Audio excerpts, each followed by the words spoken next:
Watercolor Joys, an adventure in Oslo, Norway. It's December in Oslo, which means it's 11 degrees Fahrenheit outside, so it's the perfect time for hobbies. And my girlfriend, seen here climbing in the shadows, decided we should get some watercolor kits because we both love watercolor. So we bought these Traveler's Company kits, which I'll link down in the description. You fill them up with these little tubes and they dry and they're incredibly slim and awesome to use. You know why I like watercolor so much? Because it's an expressive way to make a mess, and it doesn't feel like there's so much weight on what you're doing. So we decided to go on an adventure to the Oslo Library, which was amazing.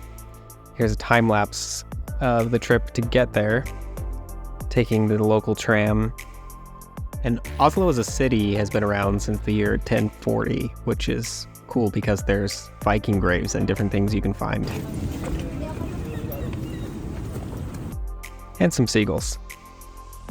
Seagulls are terrible in this city though, because they like to attack people to try to steal their food. I think they've caused a lot of trauma. More specifically, they've caused me trauma because one swooped down and stole something out of my hands once, and I'll never forget about it. The city library is a pretty new building. It's been under construction around 2020, 2021, and the interior is just incredible. So this is what you see when you first walk in. On this base level, you can take these escalators to go up, and this is one of my favorite views in any building. I love the concrete and the glass and the skylight, everything overlapping. I mean, just look at these beautiful lines and the texture within all of the shapes.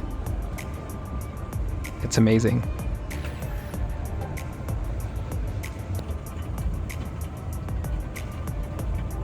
As you head up to the different levels, they have different sections with some really cool books and different seating around.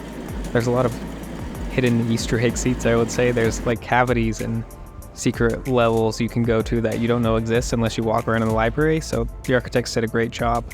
So you can see out the window there's the Oslo Opera House. These are two of my favorite buildings in the entire world, and especially because you can experience them. There's nothing hidden. It was super busy the day that we were here, but we wandered around for a while and then found somewhere to chill. We're sitting by the stairs now, and I'm just going to showcase some of my drawings and watercolor that I've done over the past year. I have 7 different journals that I've been filling up over time, but these are the most recent ones I've been doing. I'm currently exploring drawing with a pen first, and then watercoloring on top of that. I prefer that over just using the watercolor itself to create the image.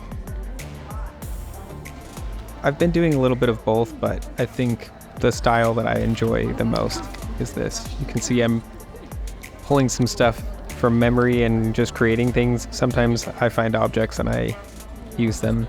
And this is the new watercolor kit, expanded. It's pretty exciting. And just now, an actual seat at the table opens up, so we can get down to business. Alright, so we started making some swatches. This is a beautiful part. If you look in this hyperlapse, you can see the water and the colors running down as we mess around with each of them. And I really enjoy this part of the watercolor. It's almost like making the image itself. You're just creating this abstract palette. So now that we've got all of our colors laid out, which was a lot of work to pick, we got these Schminke color tubes and picked all the colors that we wanted, so who knows if we're missing any core ones, but we like how it turned out. And then I found this leaf right next to us, so naturally we pulled it out, and then my girlfriend decided that was the wrong way, so she turns it over, and now we're gonna color.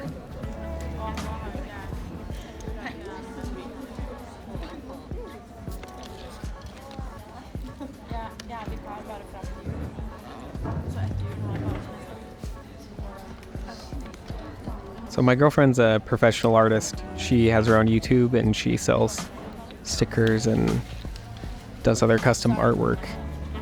So naturally, she's going to be really good. And I'm a designer and an artist, but I don't focus on selling my art. I mostly use it as a secondary part of what I create. So you can see we have really different styles, which is another reason why watercolor is great, because it is unpredictable in a lot of ways. It's not as simple as just the pen, and that's what I like about it.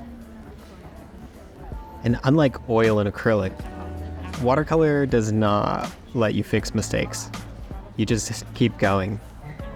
That's what I like about pens too. I only use a pen to draw because of this reason. Also, did you know that there is a traditional bright yellow pigment called gamboge that's made from tree resin? There's also a super rare purple that's made from the secretion of sea snails. I like that watercolor originated from natural pigments. I like the concept of using plants to color plants. And I think nature is one of the best things that you can watercolor. This is pretty much akin to meditation. I just forgot everything else about life and started blending colors together, which this watercolor kit is incredibly good at. It has blank mixing spaces. They're all over, and you can really explore what color can do in a tiny little palette, and all the water lives within the brush. Super portable. One of the beauties of watercolor is also the fact that you can make so many different styles out of it. Because it's semi-transparent, you can really use it to make the outline, to blend color, add texture, add shadow. You can see some of my amateur work. Thank you very much. And here's where some of the mess has started. Hopefully it gets much messier than this in the future. There's my leaves. There's my girlfriend's leaves. Yeah, we had an amazing time. It was super relaxing. And I highly recommend visiting the Oslo City Library and the Opera House. Also, go to Traveler's Factory if you are ever in Tokyo. They have some really cool products. And that's a wrap on the watercolor. Maybe I'll make another video in the future. If you want to see one, let me know in the comments. And I'm going to leave you with this tranquil scene of birds flying in the sunset.